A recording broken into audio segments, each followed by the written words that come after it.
Hello everyone, welcome to KM classes. मैं पवन कौशिक आपके अपने यूट्यूब चैनल केएम क्लासेस में आप सभी का बहुत बहुत स्वागत करता हूं। एक बार सभी फ्रेंड्स जल्दी से कनेक्ट हो जाइए, फिर हम उसके बाद आज की करंट अफेयर को पढ़ना स्टार्ट करेंगे। बिल्कुल नए फैक्ट के साथ फुल डिटेल में मैं आपको क्लास करवाऊंगा, तो आप शुरू से लेकर आखिर तक मेरे साथ बने रहिए। जल्दी से एक बार क्लास को शेयर कर दीजिए अपने सभी व्हाट्सएप ग्रुप में, फेसबुक पर, हर जगह शेयर कीजिए। फिर हम 29 मई के करंट अफेयर को पढ़ना स्टार्ट करेंगे।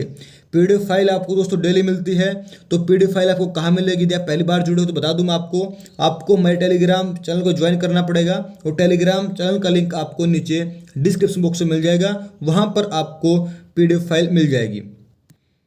ओके, तो चलिए हर रोज की तरह पहले हम क्विज करेंगे, क्योंकि क्विज एक इम्पोर्टेंट पार्ट है आपकी करंट अफेयर का। यहाँ पर वही 5 क्वेश्चन होंगे जो कि वेरी वेरी इंपॉर्टेंट होंगे आपके आने वाले हर एग्जाम के लिए। ओके, तो चलिए फर्स्ट क्वेश्चन क्विज का। हाल ही में किस राज्य सरकार ने कोरोना वॉरियर्स योजना को शुरू किया है? कोरोना वॉरियर्स योजना किस राज्य की योजना है? भारतीय रिजर्व बैंक यानी आरबीआई के चौथे डिप्टी गवर्नर के रूप में हाल ही में किसे नियुक्त किया गया है? इंपॉर्टेंट अपॉइंटमेंट है। आरबीआई के चौथे डिप्टी गवर्नर कौन बने हैं? आपको इनका नाम बताना है। तमिलनाडु के मुख्यमंत्री कौन है भाई? तमिलनाडु के नए मुख्यमंत्री। सीमा सड़क संगठन यानी बीआरओ ने 7 मई को अपना कौन सा स्थापना दिवस मनाया? 7 मई को किस नंबर का स्थापना दिवस मनाया सीमा सड़क संगठन ने? केंद्रीय वित्त मंत्री निर्मला सीतारमण जी ने किस आईआईटी संस्थान में देश के पहले 3D प्रिंटेड मकान का उद्घाटन किया है? ठीक है, केंद्रीय मंत्री निर्मला सीतारमण जी ने किस आईआईटी संस्थान में देश के पहले 3D प्रिंटेड मकान का उद्घाटन किया है? तो ये दोस्तों आपके सामने आज की क्विज के क्वेश्चन। यदि आपको इनका आंसर पता है तो आप जल्दी से कमेंट कीजिए, नहीं पता है तो आप धैर्य बनाकर रखें। क्लास के लास्ट में इन सब क्वेश्चन के आंसर मैं आपको बताऊंगा। तो अब हम पढ़ते हैं करंट अफेयर। फर्स्ट क्वेश्चन आपकी स्क्रीन पर। हाल ही में किस राज्य सरकार ने महिलाओं के लिए स्मार्ट किचन योजना को शुरू किया है? तो स्मार्ट किचन योजना शुरू करी है केरल राज्य सरकार ने। केरल राज्य सरकार ने महिलाओं को कुछ छोटा मोटा लोन देगी केरल राज्य सरकार, तो स्मार्ट किचन योजना शुरू करी है केरल राज्य ने। केरल राज्य की कुछ योजनाएं और भी चल रही हैं इनके पीछे, जैसे कि विजय मृतम, याद रखिए विजय मृतम, और एक इनकी सहचारी योजना भी चल रही है भाई। सहचारी पीछे एग्जाम में आई थी कि सहचारी योजना किस राज्य की योजना है, तो यह है केरल राज्य की। और एक इनका प्रोग्राम और भी इन्होंने लॉन्च किया अपना, मैंने क्विज में बताया था आपको, वन स्कूल वन आईएएस, ये भी प्रोग्राम इन्होंने लॉन्च किया अभी। और एक इन्होंने अपना जो है वही मिशन भी लॉन्च किया है, नॉलेज। ठीक है, नॉलेज मिशन भी इन्होंने लॉन्च किया है। तो ये सब आपको याद रखना केरल के बारे में। और केरल को हम क्या बोलते हैं और भी किस नाम जानते हैं? मसालों का बगीचा। ठीक है, मसालों की नगरी वगैरह, इस नाम से हम केरल राज्य को जानते हैं। यहाँ का जो भाई शास्त्रीय नृत्य है वो क्या भाई? कथकली। इंपॉर्टेंट क्वेश्चन है कथकली, एग्जाम में काफ़ी आता है कथकली। तो कथकली कहाँ का भाई? ये है केरल राज्य का। और मलयालम यहाँ की भाषा है, मलयालम। और दोस्तों मैंने कल आपको जो है स्ट्रेटेजी जीके में मैंने आपको नेशनल पार्क करवाए थे, तो आप मुझे बता सकते हैं कौन कौन से नेशनल पार्क हैं यहाँ पर? तो मेरे साथ साथ बोलिए। तो साइलेंट वैली नेशनल पार्क है यहाँ पर, साइलेंट वैली। पेरियार है, एक पम्बड़म शोला, मैंने बताया था आपको, शोला वोला जो भी मिले इस नाम की, कहाँ पर टिक कर दीजिए आप, केरल राज्य के अंदर। पम्बड़म शोला हो गया, एक हमारा मत्थिकट्टम शोला हो गया, कहाँ पर है ये? केरल राज्य के अंदर। और अन्नाईमुडी है, अन्नाईमुडी, एरविकुलम है, पेरियार है। तो ये सब नेशनल पार्क आपको मिलेंगे कहाँ पर? केरल राज्य के अंदर। ओके, तो आपको याद रखने हैं। केरल राज्य की बात करूँ, तिरुवनंतपुरम यहाँ की राजधानी है, राज्यपाल आरिफ मोहम्मद खान है। पिनरई विजयन जो कि दोबारा चुने गए हैं, यहाँ पर मुख्यमंत्री हैं। 20 यहाँ पर लोकसभा की सीटें आपको मिलेंगी, राज्यसभा की सीट यहाँ पर 9 है, विधानसभा की सीट यहाँ पर 141 है। तो ये सब आपको केरल राज्य के बारे में याद रखना है। अगला क्वेश्चन है, हाल ही में महान लेखक, और इम्पोर्टेंट क्वेश्चन दोस्तों ये, हाल ही में महान लेखक एरिक कार्ले का निधन हो गया, इनका संबंध किस देश से था?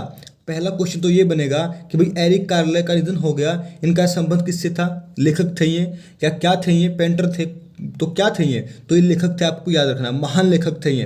तो ये अमेरिका से थे, ओके, अमेरिका से थे इनका संबंध, क्योंकि खैर इनके जो माता पिता थे वो जर्मनी के थे, लेकिन बाद में वो अमेरिका में शिफ्ट हो गए। तो अमेरिका से संबंध है एरिक कार्ले का, महान लेखक हैं। ओके, ये आपको याद रखना है। और इनकी कई बुक्स हैं जो कि एग्जाम के लिए काफ़ी इंपॉर्टेंट होंगी। एक तो सबसे इंपॉर्टेंट बुक्स है इनकी the very hungry caterpillar. The very hungry caterpillar, caterpillar को हम बोलते हैं भाई तितली का बच्चा, बाद में वो तितली बनती है लेकिन तितली का बच्चा बोलते हैं हम। तो ये बुक्स काफ़ी इंपॉर्टेंट है। इन्होंने इनको काफ़ी भाषाओं में इनका अनुवाद भी हुआ है, बहुत बिकी बुक ये। तो आपको याद रखना है, एरिक कार्ले की इंपॉर्टेंट बुक है the very hungry caterpillar. Okay, आपको याद रखना है। और भी कई बुक्स हैं जैसे brown bear brown deer, what do you see, तो ये भी इंपॉर्टेंट हैं, लेकिन सबसे इंपॉर्टेंट है द वेरी हंग्री कैटरपिलर।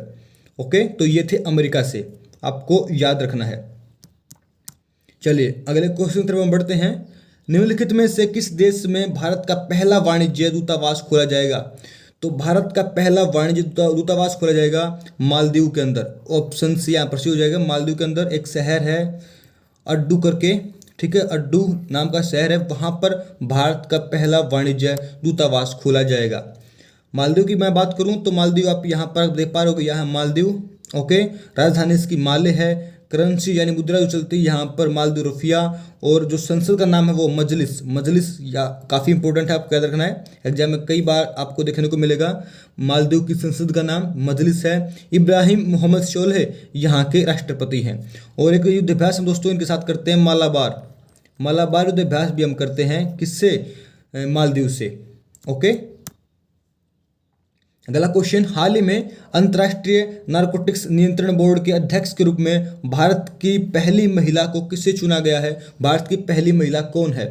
तो ये है जगजीत पहाड़िया को चुना गया है इंटरनेशनल नारकोटिक्स कंट्रोल बोर्ड का चेयरमैन यानी अध्यक्ष। आपको याद रखना है। इसकी स्थापना में आपको बता दूँ, स्थापना हुई थी 1968 में, 1968 के अंदर इसकी स्थापना हुई थी। ओके, और इसका आपको हेडक्वार्टर कहाँ पर मिलेगा भाई? हेडक्वार्टर मिलेगा वियना के अंदर, मुख्यालय इसका वियना के अंदर मिलेगा। और वियना में आपको बता दूं ये ऑस्ट्रिया की कैपिटल है। ऑस्ट्रेलिया की नहीं, ऑस्ट्रेलिया की तो कैनबरा है, लेकिन ऑस्ट्रिया जो देश है उसकी वियना है। और वियना में ही आपको दोस्तों ओपेक का भी हेडक्वार्टर मिलेगा। जो पीछे एनटीपीसी के एग्जाम हुए थे तो क्वेश्चन आया था ओपेक का हेडक्वार्टर कहाँ पर है? वियना के अंदर। यह आप याद रखिए। ओके, अंतर्राष्ट्रीय नारकोटिक्स नियंत्रण बोर्ड की अध्यक्ष बनी अभी भारत की पहली महिला है तो जगजीत पहाड़िया। यहाँ पर आप इनका फोटो भी देख पा रहे होगे। ओके, अच्छा मैं बात करूँ, ये तो भाई हो गई अंतर्राष्ट्रीय। मैं भारत की बात करूँ तो मैं नेशनल नारकोटिक्स ब्यूरो की तो स्थापना हुई थी 1986 के अंदर। उल्टा कर दीजिए, इसकी स्थापना हुई थी 1968, उल्टा करिए 1986 के अंदर हुई थी नेशनल नारकोटिक्स ब्यूरो की स्थापना। ओके, हेडक्वार्टर आपको इसका मिलेगा न्यू दिल्ली के अंदर। और इसके जो वर्तमान में डायरेक्टर जनरल हैं वे हैं राकेश अस्थाना जो हैं वे इसके डायरेक्टर जनरल हैं, जो कि एक आईपीएस अफसर हैं राकेश अस्थाना। ओके, तो ये आपको याद रखना है। चलिए हाँ, एक सेकंड, यहाँ पर देखिए आप, ऑप्शन में मैंने रेखा मेनन दे रखा है। Rekha Menon, this is very important. Rekha Menon कौन है भाई? ये नास्कॉम की चेयरमैन बनने वाली भारत की पहली महिला है। ठीक है, पहली महिला है जो कि नास्कॉम की चेयरमैन बनी है, अध्यक्ष बनी है। ओके, ये आपको याद रखना है। और भावना कांत, ये कौन है भाई? भावना कांत है पहली महिला लड़ाकू पायलट बनी है जिसने गणतंत्र दिवस की परेड में हिस्सा लिया था। तो दोनों ही पॉइंट इंपॉर्टेंट है, आपको याद रखना है। रेखा मेनन नास्कॉम की पहली महिला चेयरमैन है। ओके, और भावना कांत जो है पहली महिला लड़ाकू विमान पायलट बनी है जिसने गणतंत्र दिवस की परेड में हिस्सा लिया था। और जगजीत पहाड़िया जो है ये पहली महिला बनी है अंतर्राष्ट्रीय नारकोटिक्स नियंत्रण बोर्ड की। ओके, आगे बढ़ते हैं। अगला क्वेश्चन, हाल ही में न्यूज में चल रहे हसरघट्टा घास के मैदान आपको किस राज्य में देखने को मिलेंगे? हसरघट्टा घास के मैदान किस राज्य के अंदर हैं? तो यह कर्नाटक राज्य के अंदर। अच्छा, न्यूज में क्यों चल रहे हैं? देखो, न्यूज में इसलिए चल रहे हैं क्योंकि जो कर्नाटक राज्य सरकार है ना, वो चाहती थी कि भाई हम इसको कंजर्वेशन, जो ये हसरघट्टा मैदान है, घास के मैदान है, इनको हम कंजर्वेशन रिजर्व में तब्दील कर दें। लेकिन ये मामला बाद में कोर्ट में पहुंच गया। ठीक है, कर्नाटक कोर्ट में पहुंच गया सरकार और कोर्ट आमने सामने हो गए, लेकिन बाद में फैसला आया, कोर्ट के पक्ष में फैसला आया। कोर्ट ने कहा कि भाई तुम इससे छेड़छाड़ नहीं करोगे, हसरगट्टा घास के मैदान से कंजर्वेशन रिजर्व नहीं बनाओगे, इनको यही रहने दोगे, क्योंकि पहले ही यहाँ पर घास के मैदान कम है। तो ये मामला था पूरा, तो इसलिए न्यूज में आया। तो हसरगट्टा घास के मैदान आपको याद रखने हैं, ये है कर्नाटक राज्य के अंदर। और यहाँ पर मैंने दोस्तों कुछ और घास के मैदान लिख दिए हैं जो कि आपके एग्जाम के लिए इंपॉर्टेंट हैं। कौन कौन से? एक तो मणिपुर में आपको मिलेगा उखरूल घास के मैदान, मणिपुर राज्य के अंदर उखरूल घास के मैदान मिलेंगे। कश्मीर के अंदर आपको सोनमर्ग और गुलमर्ग मैदान मिलेंगे, घास के मैदान। ओके, सोनमर्ग और गुलमर्ग घास के मैदान आपको कहाँ पर मिलेंगे? कश्मीर के अंदर। हिमाचल प्रदेश के अंदर खजियार घास के मैदान मिलेंगे, खजिहार। उत्तराखंड के अंदर बुग्याल और गुजरात के अंदर बन्नी घास के मैदान। यहाँ से क्वेश्चन एग्जाम में बन सकता है। यदि घास के मैदान से क्वेश्चन आता है तो यहीं से आएगा, इनसे बाहर नहीं आएगा। ओके, दोबारा रिपीट करता हूँ। मणिपुर में उखरूल घास के मैदान, कश्मीर में सोनमर्ग और गुलमर्ग घास के मैदान, हिमाचल में खजिहार घास के मैदान, उत्तराखंड के अंदर बुग्याल और गुजरात के अंदर बन्नी घास के मैदान, और कर्नाटक के अंदर हसरगट्टा घास के मैदान। ये हैं आपको एग्जाम में ही मिलेंगे इस प्रकार के क्वेश्चन। चलिए आगे बढ़ते हैं। अगला क्वेश्चन है, हाल ही में भारत किस देश से हिरोन नामक 4 ड्रोन खरीदेगा? तो 4 ड्रोन खरीदेंगे हम इजराइल देश से। ओके, ये हिरोन जो ड्रोन है इजराइल से हम खरीदेंगे। 4 ड्रोन हम इनको खरीदेंगे, इनसे खरीदेंगे इजराइल से। ओके, हम इनको LOC पर जो है शिफ्ट करेंगे, LOC पर हम इनको यूज करेंगे। Okay, line of control. तो इजराइल से हम खरीदेंगे। इजराइल की बात करूँ तो इजराइल की भाई आपको बतानी है मुझे कमेंट बॉक्स में राजधानी, यानी इजराइल की कैपिटल क्या है। ओके, मुझे आप कमेंट करके बताइए। ओके, और मैं आपको इसके यहाँ के प्रधानमंत्री आपको बताता हूँ। बेंजामिन नेतन्याहू यहाँ के प्रधानमंत्री हैं। शेकेल यहाँ की मुद्रा है, और यहाँ की संसद का नाम है नेसेट। ठीक है, नेसेट यहाँ की जो है संसद का नाम है। आपको मुझे इसकी जो राजधानी क्या है ये कमेंट बॉक्स में मुझे लिख कर बतानी है। देखना चाहता हूँ कि कौन कौन इसकी राजधानी मुझे कमेंट बॉक्स में बताएगा। ओके, चलिए आगे बढ़ते हैं। और हाँ, एक मिनट और दोस्तों, आप ये भी याद रखिए, हम रसिया से S40, S400, S400 नामक ड्रोन भी हम खरीद रहे हैं रसिया से। ओके, ये भी आप याद रखिए। चलिए अगला क्वेश्चन है, निम्नलिखित में से किसे हाल ही में प्रिंसेस ऑफ एस्टूरियस अवार्ड से सम्मानित किया गया है? ठीक है, प्रिंसेस ऑफ एस्टूरियस अवार्ड किसको मिला है ये मैं आपको बता दूं। स्पेन का सबसे एक मैं कहूँ तो शीर्ष जो है शीर्ष श्रेणी में आता है, स्पेन का शीर्ष पुरस्कार है ये। ओके, तो ये तक दिया जाता है भाई, जो सामाजिक विज्ञान की श्रेणी में इसको दिया जाता है। तो भी हाल ही में मिला है महान अर्थशास्त्री अमर्त्य सेन को। याद रखना है, अमर्त्य सेन को मिला है princess of Asturias award. Tag कर लीजिए यहाँ पर एस्टूरियस अवार्ड। ठीक है, अमर्त्य सेन को मिला है, इनको नोबेल प्राइज ही मिला हुआ है। तो ये आपको याद रखना है, अमर्त्य सेन को मिला है प्रिंसेस ऑफ एस्टूरियस अवार्ड, जो कि स्पेन का सबसे शीर्ष ओके ये अवार्ड है। ठीक है, चलिए अगला क्वेश्चन है, ब्लैक, व्हाइट और येलो फंगस के बाद अब मरीजों में कौन सा फंगस देखने को मिला है? तो भाई एक और फंगस आ गया है। पहले ब्लैक आया, फिर वाइट आया, फिर येलो आया, और फिर उसके बाद आया है एस्परगिलोसिस फंगस। ठीक है, एस्परगिलोसिस फंगस ये भाई ज़्यादातर फेफड़ों पर ज़्यादा अटैक करता है। ओके, तो एस्परगिलोसिस फंगस अभी हाल ही में इसके मामले देखने को मिले हैं। ओके, तो एस्पर्जर फंगस इसको भी आप जानते हो भाई, वैसे सिंड्रोम होता है, एस्पर्जर सिंड्रोम कहेंगे हम इसको। तो ये बताऊं आपको किसको है, ये एलोन, आपने नाम सुना होगा एक एलोन मस्क को। ठीक है, एलोन मस्क जो है इनको एस्पर्जर फंगस है, सिंड्रोम बीमारी कह लीजिए एक। तो इनको एलोन मस्क को इन्होंने पहले ही कुछ दिनों पहले बताया था कि मुझे इस तरह की बीमारी है। इस तरह की बीमारी में भी क्या होता है, जैसे इस तरह के जो लोग होते हैं जिनको बीमारी हो जाती है तो वे अच्छा व्यवहार नहीं करते। ठीक, एक दूसरे से अच्छा व्यवहार नहीं करते, और मतलब वे हर बात से खुश नहीं होते, किसी बात करके भी खुश नहीं होते, चुपचाप से रहते हैं जब उनको ये रोग हो जाता है तो। ओके, तो ये रोग है एलोन मस्क को एस्पर्जर फंगस। तो अभी हाल ही में ब्लैक, वाइट और येलो फंगस देखने के बाद अब मरीजों के अंदर एस्परगिलोसिस फंगस देखने को मिला है। इस फंगस के मामले देखने को मिले हैं। चलिए आगे बढ़ते हैं दोस्तों। यदि आपको क्लास पसंद आ रही हो तो प्लीज़ क्लास को लाइक करें, शेयर करें, और यदि आप नए हो तो चैनल को सब्सक्राइब भी जरूर कर लें।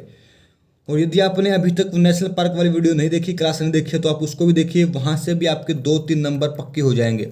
एग्जाम में क्वेश्चन आते हैं नेशनल पार्क के। ओके, यदि आप चाहते हो किसी और टॉपिक पर मैं क्लास लेकर आऊँ तो वो आप मुझे नीचे कमेंट बॉक्स में बता सकते हो, मैं उस टॉपिक पर आपके लिए बहुत जल्द क्लास लेकर आऊँगा। ओके, चलिए अगला क्वेश्चन है, हाल ही में विश्व भूख दिवस किस दिन मनाया गया?